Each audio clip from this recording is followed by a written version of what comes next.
Virat chilli powder అన్ని రకాల వంటలకు పచ్చళ్లకు సరైన chilli powder. No colour no chemicals. Big breaking అంతోంది.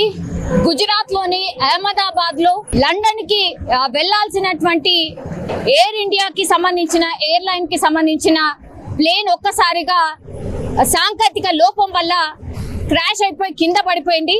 Just take off అయ్యే టైంలో 15 కిలోమీటర్లు ప్రయాణించగానే మరి సాంకేతిక లోపం ఏం జరిగిందో ఏంటో తెలియదు కానీ ఒక్కసారిగా విమానం కుప్పకూలిపోయినటువంటి పరిస్థితి. ఆ విమానంలో 242 మందికి పైగా ప్యాసింజర్స్ ఉన్నట్టుగా చెప్తున్నారు. ప్యాసింజర్స్ కాకుండా ఇంకా ఆ ఏరోప్లేన్ లో ఉన్నటువంటి స్టాఫ్ ఎంతమంది, అట్లాగే ఆ క్రూ ఎంతమంది అనే ఇన్ఫర్మేషన్ కూడా ఇంకా రావాల్సి ఉంది. అయితే అహ్మదాబాద్ లో ఇంత పెద్ద ఇన్సిడెంట్ గతంలో ఎప్పుడూ జరగలేదు. అట్లాగే ప్యాసింజర్ కి సంబంధించిన ఏరోప్లేన్ టేక్ ఆఫ్ అయిన కొద్దిసేపటి తర్వాతనే కుప్పకూలిపోవడం చాలా రేర్ గా మనం చూస్తూ ఉంటాం.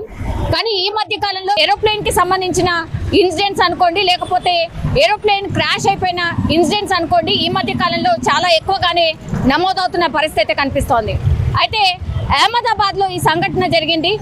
లండన్ కి వెళ్లాల్సినటువంటి ఫ్లైట్ ఒక్కసారిగా సాంకేతిక లోపం కారణంగా కుప్పకూలిపోయిన పరిస్థితి. అక్కడ మనం చూడొచ్చు ఆ ప్లేన్ కింద పడిపోయిన తర్వాత ఎంత దట్టమైన పొగలు అలుముకున్నాయో మనకు స్పష్టంగా కనిపిస్తోంది.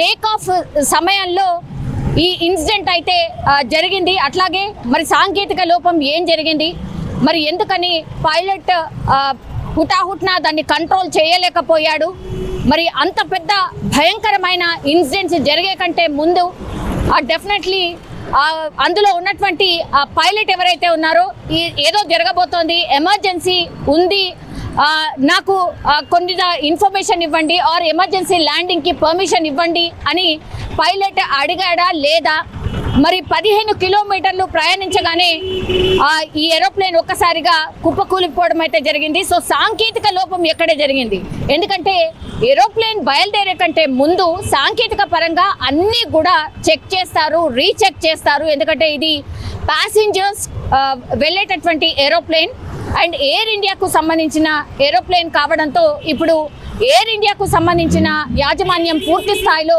దర్యాప్తు చేస్తున్నటువంటి సిచ్యువేషన్ అయితే కనిపిస్తోంది. కానీ బిగ్గెస్ట్ డిజాస్టర్ బికాస్ 242 మంది ప్యాసింజర్స్ లండన్ కి వెళ్లాల్సినటువంటి ఈ ఫ్లైట్ ఒక్కసారిగా కింద పడిపోవడం, అట్లాగే దాని తర్వాత అసలు అందులో ఉన్నటువంటి వాళ్ళు ఎవ్వరు కూడా బతికే అవకాశం ఉండదు అనేది కూడా ఎక్స్పెక్ట్ చేస్తూ ఉన్నారు. బికాస్ ఆ దట్టమైన పొగలు కావచ్చు, ఆ మంటలు కావచ్చు స్పష్టంగా కనిపిస్తూ ఉన్నాయి.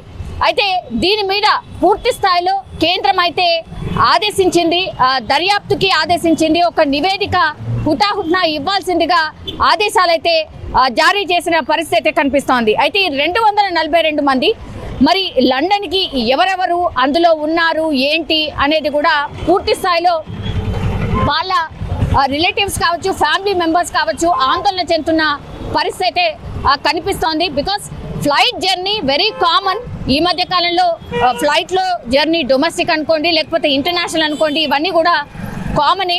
కానీ అప్పుడప్పుడు ఇట్లాంటి ఎమర్జెన్సీ సిచ్యువేషన్ వచ్చినప్పుడు మాత్రం పైలట్స్ ఎంత చాకచక్యంగా ఉన్నారు, పైలట్స్ ఎంత తొందరగా రెస్పాండ్ అవుతున్నారు, ప్రాణాలు కాపాడడానికి ఎలాంటి ప్రయత్నాలు చేస్తున్నారు అనేది కూడా కొంత ఇప్పుడు ఒక టాక్ అయితే నడుస్తున్న పరిస్థితి కనిపిస్తోంది. కానీ చూడాలి మరి ఈ ఇన్సిడెంట్స్, ఈ పర్టికులర్ ఇన్సిడెంట్లో మరి ఏం జరిగింది.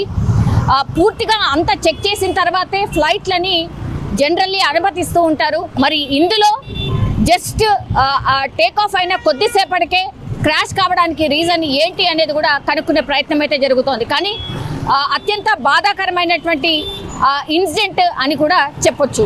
ఘటనా స్థలానికైతే ప్రస్తుతం 12 ఫైర్ ఇంజన్లు చేరుకున్నాయి. అయితే ప్రమాదంలో ఎంతమంది చనిపోయారు ఏంటి అనేది కూడా ఇంకా క్లారిటీ రావాల్సి ఉంది. సో అహ్మదాబాద్ ఎయిర్పోర్ట్ నుంచి అయితే ఇది లండన్ వెళ్ళాల్సినటువంటి ఫ్లైట్ ఇది. సో కేవలం ఎయిర్పోర్ట్ నుంచి జస్ట్ టేక్ ఆఫ్ అయింది అంతే, 15 కిలోమీటర్లు ప్రయాణించింది, వెంటనే కుప్పకూలిపోయినటువంటి పరిస్థితి అయితే కనిపిస్తోంది. సో ఇందులో అయితే ఎవరైతే ప్రయాణం చేస్తున్నారో అందులో పూర్తిగా ఎవరు కూడా బతికే ఛాన్స్ లేదని కూడా చెప్తూ ఉన్నారు. ఇది ఎగ్జాక్ట్లీ ఎక్కడ క్రాష్ అయింది అని అంటే ఫోరెన్సిక్ క్రాస్ రోడ్ ఇన్ మేఘానీ నగర్, అహ్మదాబాద్, గుజరాత్ లో ఎగ్జాక్ట్లీ ఫోరెన్సిక్ క్రాస్ రోడ్ దగ్గర ఈ విమానం అయితే కుప్పకూలిపోయినటువంటి పరిస్థితి. వెంటనే పోలీస్ అండ్ ఫైర్ కి సంబంధించిన టీమ్స్ అక్కడికి చేరుకొని పూర్తిగా మంటల్ని అదుపు చేసే ప్రయత్నం అయితే చేస్తూనే ఉన్నాయి. బికాస్ అతి పెద్ద విమానం ఇది కాబట్టి ఒక్కసారిగా ఈ విమానం క్రాష్ కావడంతో ఒక రకంగా అందరూ కూడా షాక్ అయిపోయిన సిచ్యువేషన్ అయితే కనిపిస్తోంది.